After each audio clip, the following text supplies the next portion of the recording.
अस्सलाम वालेकुम everyone, Ramzan Mubarak. Ramzan is almost here और मुझे every single day DMs Instagram पे आते हैं और कमेंट सेक्शन में भी बहुत सारे लोग बोलते हैं कि रमजान में हम कौन सा डाइट फॉलो करें, रमजान का डाइट प्लान बताइए। I have already posted Ramzan meal plans in the last 3 years of me being on YouTube. But मैं जानती हूँ कि आप सब लोग enthusiastic होते हैं, रमजान का मंथ है and you want to fast, you want to lead a healthy lifestyle along with fasting, which makes me super happy. As a nutritionist, my job is to tell you guys what's healthy and what's not. और वो जो thin सी line होती है ना between unhealthy and healthy, उसको maintain करते हुए बहुत ध्यान से बताती हूँ ताकि आपको कोई अनरियलिस्टिक बॉडी गोल्स दिमाग में ना आए। आज 2022 के रमजान डाइट प्लान में मैं कुछ चीजों के बारे में बात करूंगी एंड उसके साथ साथ latter half of the video will have the diet plan as well. अगर आपको मेरी सारी बातें नहीं सुननी है और डायरेक्टली डाइट प्लान देखना है तो इस टाइम स्टैम्प पे आप क्लिक कर सकते हैं। मैं ये चाहती हूँ कि आप ये वीडियो पूरा देखें एंड आप एक रियलिस्टिक गोल के साथ रमजान के मंथ को एंजॉय कर सकें। पीपल आस्किंग कि आपके डाइट प्रोग्राम्स में रमजान के मील प्लान भी होते हैं कि नहीं, तो yes, my more than 15% clientele is people who fast in Ramadan. तो मैं रमजान के हिसाब से उनकी लाइफस्टाइल के मुताबिक उनके लिए मील प्लान्स बनाती हूँ which are going to help them be healthy even in the month of Ramadan. Ramzan हमेशा से ही मंथ ऑफ फास्टिंग है, पर हम लोग कहीं ना कहीं उसको खाने से एसोसिएट करके उसको फीस्टिंग का मंथ बना देते हैं। रमजान इज एसोसिएटेड विद इबादत, with self control and not just for your body but for your mind as well. बहुत सारी ऐसी चीजें जो हमें रमजान में नहीं करनी होती हैं, नॉट बिकॉज अल्लाह ताला चाहते हैं कि हमें ऐसा स्ट्रिक्ट रूल हाथ पैर बांध के रख दिए जाए, बट इसलिए क्योंकि अल्लाह ताला हमारे अंदर सेल्फ कंट्रोल लाना चाहते हैं। उसके साथ साथ कितने ही ज्यादा लोग हैं इस दुनिया में जिनको एक वक्त का खाना नहीं नसीब होता, तो खाने की वैल्यू हमें करनी चाहिए। उसी के लिए आई थिंक मेरे हिसाब से तो यही चीजें हमें सिखाई जाती है रमजान के महीने में। इबादत करना, खाने के बारे में इतना ना सोचना, अलग अलग डिस्ट्रैक्शंस के बारे में इतना ना सोचना और उन लोगों के लिए कुछ करना जो कि एक्चुअली में they are in need of food, right. इन सारी चीजों को ध्यान में रखते हुए हमें रमजान को मनाना चाहिए as a festival. We should be happy, we should be peaceful, we should be content at what we are, where we are, and आपको उसी के साथ साथ एक हेल्दी लाइफस्टाइल भी अडेप्ट करना चाहिए। रमजान का मतलब ये कतई नहीं है कि आप पूरे दिन फास्ट करें और लास्ट में पकौड़ियाँ, समोसे, बहुत सारा कोल्ड ड्रिंक, जूसेस, शरबत पी लें। You have to have a balance. It's not a month of feasting. अक्सर बहुत सारे लोग इस चीज से इत्तेफाक रखेंगे और मुझे कमेंट सेक्शन में जरूर बताइए अगर ये आपके साथ होता है कि रमजान में जबकि हमें कम खाना चाहिए, हम कम खा पाते हैं, फिर भी हमारा वजन बढ़ जाता है। Rather than we losing weight, we end up gaining weight. अभी तक आपको ये तो पता चल गया होगा कि why you gain weight, it's all about calorie surplus. अगर आप कैलोरी डेफिसिट में आप वजन कम करेंगे, अगर आप कैलोरी सरप्लस में है तो आप वजन बढ़ाएंगे। Of course, it is not static. A lot of things come into play: your genetics, your medical conditions, and if you are on medication, what is your lifestyle like? सिर्फ calorie deficit is not your ultimate solution, but majorly वही fat loss में मदद करता है। So क्यों हमारा वजन रमजान में बढ़ जाता है?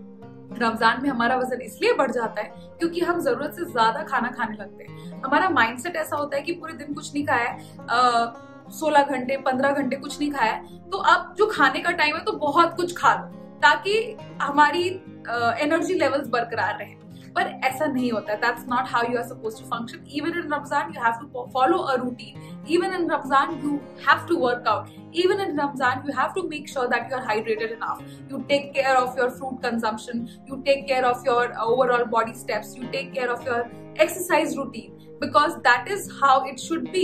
रमजान में आपको कोई चीजें हटके नहीं करनी है, रमजान में आपको अपना लाइफस्टाइल को मेंटेन करना है। That's the beauty of it. और यही रमजान एक्चुअली आपको टीच करने की कोशिश भी करता है। Having said that, मैं यहाँ पे कोई ज्ञान नहीं देने आ रही कि आपको रमजान में क्या करना चाहिए। हेल्थ वाइज आपको कुछ चीजों का ध्यान रखना चाहिए। कोशिश करिए कि रमजान के टाइम पे भी आप हाइड्रेटेड रहें। 3 से 3.5 लीटर पानी जरूर पिए, पर उसको अकोमोडेट कैसे करें? बहुत सिंपल है। सहरी के टाइम पे आप अराउंड 1 लीटर पानी पिए, अराउंड 2-2:30 बजे से अपना पानी का कंजम्पशन शुरू कर दें और 3:30 बजे तक थोड़ा थोड़ा करके सिप करके पानी पिए। कम से कम 4 ग्लास पानी आप पिए over a period of time. अब ज्यादा जरूरत से ज्यादा पानी भी नहीं पिए, बिकॉज क्या होता है कि अगर आप बहुत ज्यादा पानी पीते हैं तो आप नेक्स्ट 1 और 2 आवर्स में आप वॉशरूम जाएंगे, toilet and flush out everything. तो जरूरत से ज्यादा पानी भी नहीं, 3 से 4 ग्लास पानी इज इनफ पानी for you to suffice through the day, hydration को बरकरार रखने के लिए। जरूरत से ज्यादा पानी पिएंगे, जरूरत से ज्यादा आपको टॉयलेट आएगा एंड उसके बाद आप डिहाइड्रेटेड हो जाएंगे for the entire day. So we don't want that. That is number 1 tip. Number 2 tip is, अगर आप एक्सरसाइज करते हैं तो आइडियली सुहूर के जस्ट पहले या इफ्तार के नमाज के बाद थोड़ी देर 30 मिनट्स की एक्सरसाइज करें और कोशिश करें कि वेट ट्रेनिंग करें, कार्डियो ना करें, क्योंकि कार्डियो में ज्यादा एनर्जी लगती है। Weight training is going to be sufficient for you to maintain your muscle mass. Ramzan के महीने में अपना प्रोटीन अच्छे सोर्सेज से ले। तला हुआ गोश्त नहीं खाना है आपको, चिकन लीन प्रोटीन है वो खाना है आपको, और at least 45 grams of protein every single day लेना है। अगर आपका प्रोटीन रिक्वायरमेंट खाने से नहीं पूरा हो रहा है तो स्टार्ट टेकिंग प्रोटीन शेक, जिससे आपका मसल लॉस नहीं होगा। ओके, रमजान के टाइम पे आपको थोड़ा बहुत बॉडी मूवमेंट भी करना है। तो पूरे दिन क्योंकि फास्ट कर रहे हो तो आपको सिर्फ लेटे नहीं रहना है, आप अपनी इबादत तो करेंगे ही करेंगे, पर उसके साथ साथ थोड़ा बहुत चलते फिरते भी रहना है, सिर्फ सोना नहीं है, वरना पेट बढ़ जाएगा। और हम में से कोई नहीं चाहता कि ईद के दिन हम अपनी फेवरेट ड्रेस के अंदर फिट ना हो पाए। रमजान के दिनों में ऑफ कोर्स आप अपनी फैमिली के साथ गैदर करके सेलिब्रेशन करेंगे। तो मैं ये नहीं कर रही हूँ कि हर दिन आप बिल्कुल उबला हुआ खाना खाएं, तो हफ्ते के 1 दिन या 2 दिन आप सेलिब्रेटरी मील्स भी खा सकते हैं, बट स्टिक टू जस्ट 1 मील। अगर आपने इफ्तार अच्छी की है, तला हुआ खाया है खूब, तो आप अपना डिनर सिंपल रखें। और अगर फैमिली गैदरिंग हो रही है और डिनर पे इनवाइट किया है आपने लोगों को, तो इफ्तार में फ्रूट्स वगैरह खा लीजिए एंड देन डिनर में आप बिरयानी खा सकते हैं। And that is how you balance out everything. That's how I tell my clients to balance out everything. I have clients from all across the globe, Saudi, Dubai, Middle East की हर country से मेरे पास कोई ना कोई clients है अल्हम्दुलिल्लाह। I have clients in US, Canada who are Mohammedan and are fasting, Australia.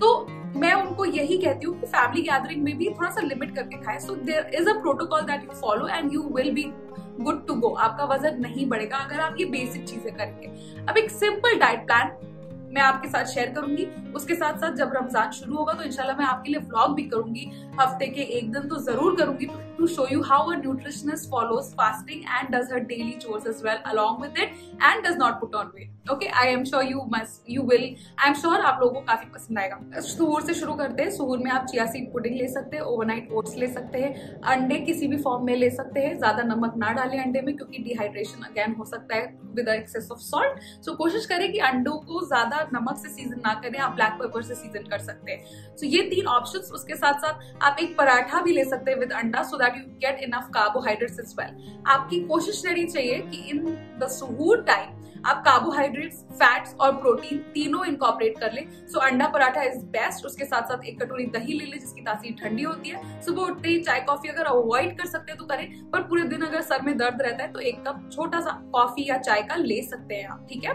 But you should not start your day with सालन and गोश्त और बहुत सारा mutton, because it is going to keep you dehydrated as well, और आप बहुत ज्यादा heavy feel करेंगे and eventually you are going to put on weight. So ये 3 simple options। स्टफ पराठा भी ले सकते हैं आप, कभी कभी दूध रोटी या दही रोटी भी ले सकते हैं आप। नट्स, हैंडफुल ऑफ नट्स जरूर ले, because it is going to be a healthy fat again. Let's come to इफ्तार। इफ्तार में सबसे पहले आप अपना रोजा खोलेंगे विद खजूर और पानी।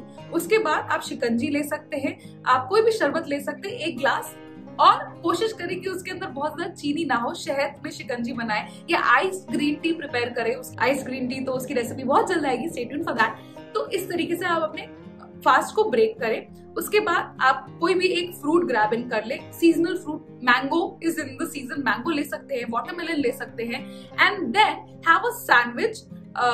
मशरूम सैंडविच हो सकता है, चिकन सैंडविच हो सकता है। सैंडविच नहीं पसंद है तो बेक्ड भजिए ले सकते हैं आप। एयर फ्रायर ले आइए और उसके अंदर आप बेक कर सकते हैं अलग अलग तरीके के स्टफ भजिए, उनको ले सकते हैं। ग्रिल्ड पनीर ले सकते हैं आप विद डिफरेंट सीजनिंग्स आप ले सकते हैं। काला चना, उसको अच्छे से मसालों में बना के थोड़ा सा 1 सर्विंग ले लिया आपने। Just don't over stuff yourself कि डिनर का वक्त ही ना रहे। बहुत सारे लोग इफ्तार के टाइम पे बहुत ज्यादा खा लेते हैं, डिनर में भूख नहीं लगती, एंड देन वो रात को सहरी में पूरा डिनर जो करना चाहिए था वो कर लेते हैं। तो this is not the routine you have to follow. Keep sipping water also along with it. तो आपने पहला ग्लास पानी का पिया जब आपने रोजा अपना खोला, उसके बाद आप एटलीस्ट 7 ग्लास पानी इफ्तार से लेके डिनर के बीच में पी लेंगे। सो 7 + 4, अगर 11 ग्लास पानी आप पी रहे हैं, that is good enough water. Okay, अब let's come to the dinner. Dinner में आप खिचड़ी ले सकते हैं या चिकन और रोटी ले सकते हैं, या बहुत पेट भरा हुआ है किसी दिन आपकी दावत थी घर पे तो चिकन सैलेड बना लिया या पतला सा सूप बना लिया, अलोंग विद दैट आप एक slice bread with peanut butter ले सकते हैं। ये सारे ऑप्शंस आप कंज्यूम कर सकते हैं इन योर डिनर टाइम। तो डिनर टाइम में आप खिचड़ी ले सकते हैं, आप चिकन विद रोटी ले सकते हैं, आप चिकन सैलेड ले सकते हैं, आप पनीर की सब्जी विद रोटी ले सकते हैं, आप अंडा भुर्जी विद रोटी ले सकते हैं, आप फ्राइड राइस बना के खा सकते हैं with a little bit of curd, and these are your options, all the options which are going to be healthy. Now dinner कर लिया, उसके बाद कम से कम 30 मिनट की वॉक करनी है आपको। No targeted steps involve. 5000 steps कर लिए तो बहुत बेहतरीन, अदरवाइज ऑल्सो बस आधे घंटे वॉक करिए before you hit the bed. Okay, and then सोने के टाइम पे आप आधा कप, अगर नींद नहीं आ रही है तो आधा कप हल्दी वाला दूध ले सकते हैं छोटा से गुड़ के साथ, या फिर आप अपनी नाइट ड्रिंक ले सकते हैं क्यूमिन सीड वाटर, जिसकी तासीर ठंडी होती है जो आपके डाइजेशन में काम करेगा। ब्लोटिंग है अगर आपको एप्पल साइडर विनेगर ड्रिंक ले सकते हैं, या एक कप और ग्रीन टी लेके या कैमोमिल टी लेके आप सो सकते हैं। अब this is the entire routine that you should follow in Ramzan to stay fit and healthy. I am sure आपको थोड़े बहुत आइडियाज मिले होंगे कि किस तरीके से आपको रमजान के मंथ में हेल्दी फिट रहना है एंड स्टिल एंजॉय करना है ये फास्टिंग का मंथ। एंड अगर आपके कोई क्वेश्चंस या डाउट्स है मुझे कमेंट्स में बताइए, I would reply to them. I reply to most of the comments and questions, so please feel free to reach out. आप मुझे इंस्टाग्राम पे फॉलो कर सकते हैं फॉर माई डेली अपडेट्स। मेरा 21 डे चैलेंज भी वहां पे चल रहा है जिसमें आप पार्टिसिपेट कर सकते हैं। कैसे मैं रमजान में भी ये चैलेंज को कंटिन्यू करूंगी उसके बारे में भी मैं बहुत जल्द बात करूंगी। Hope you like this video, hope you got an insight on how you should be fasting during the month of Ramzan to gain optimum health benefits along with the sawab that you're going to get. I'll see you guys in my next video. Until then, stay fit, stay happy, stay healthy. Goodbye.